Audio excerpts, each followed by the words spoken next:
नमस्कार, आप देख रहे हैं टाइम्स न्यूज और मैं हूं आपके साथ कंचन। इंदौर का करबला मैदान जो अब तक वक्फ बोर्ड की संपत्ति मानकर मुस्लिम समाज के द्वारा जुलूस और धार्मिक आयोजन करते आ रहे हैं, किंतु इंदौर नगर निगम की तरफ से इसे सरकारी जमीन निगम के स्वामित्व की जमीन मानते हुए इंदौर कोर्ट के अंदर प्रतिवाद दायर किया गया था, जिसके संबंध में वक्फ बोर्ड कोई भी अपनी दलील या सबूत पेश कर नहीं कर सका, जिसके चलते इंदौर न्यायालय ने उक्त करबला की जमीन को इंदौर नगर निगम की जमीन मानते हुए आज इंदौर नगर निगम ने इस जमीन पर कब्जा कर लिया है। आने वाले दिनों में MIC मेंबरों के बीच बैठक कर यह तय किया जाएगा कि इस जमीन का उपयोग इंदौर नगर निगम किस तरह से करे। यदि कोई अतिक्रमण है तो अतिक्रमण को कैसे हटाया जाए, इस पर भी MIC सदस्य मिल बैठकर चर्चा करेंगे और इसके बाद निर्णय लिया जाएगा जमीन का क्या उपयोग किया जाए। बेल्ट हो, हाइड्रोलिक लिफ्ट हो, क्रेन हो और एक अलग तरह का इंस्ट्रूमेंट बनाकर भी ससम्मान पर्यावरण की दृष्टि से भी, सम्मान की दृष्टि से भी यहाँ विसर्जन हो रहा है, जो आपने देखा है।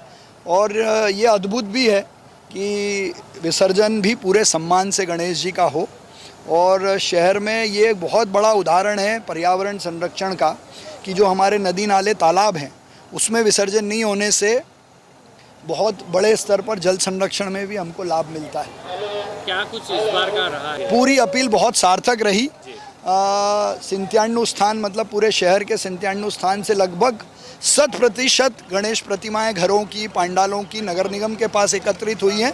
कुछ बड़े पांडाल जो अपनी परंपरा अनुसार नर्मदा जी के विसर्जन के लिए जाते हैं, उनकी संख्या भी इस बार कम हुई है, क्योंकि उन्होंने जब ये देखा कि पिछले 2 वर्षों से ससम्मान इंदौर में ही विसर्जन हो रहा है, तो उन्होंने भी अपनी गणेश प्रतिमाएँ नगर निगम को सुपुर्द की हैं।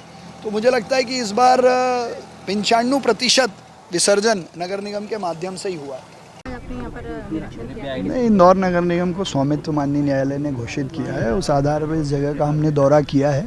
आगे इसकी क्या योजना बनानी है, क्या उपयोग करना है, वो हम MIC में तय करेंगे सब जनप्रतिनिधियों से सुझाव लेके।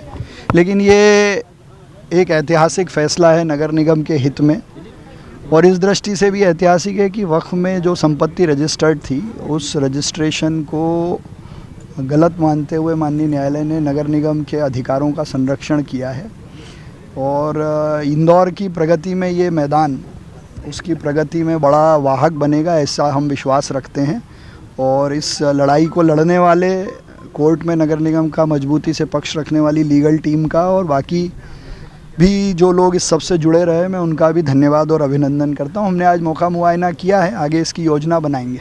कुछ अतिक्रमण भी है क्या, वो भी हटेंगे? कब्जा लिया है अभी इसका, और अब उसके बाद तय करके जो भी अतिक्रमण होंगे, जो भी हमारी योजना में आवश्यक होगा, क्योंकि कई सारे विषय हैं। धोबी समाज यहाँ लंबे समय तक इसका उपयोग भी करता रहा है, रजक समाज, तो उस दृष्टि से भी क्या किया जाएगा ये हम विचार करेंगे। भैया, आज विधि विधान से जो है गणेश जी का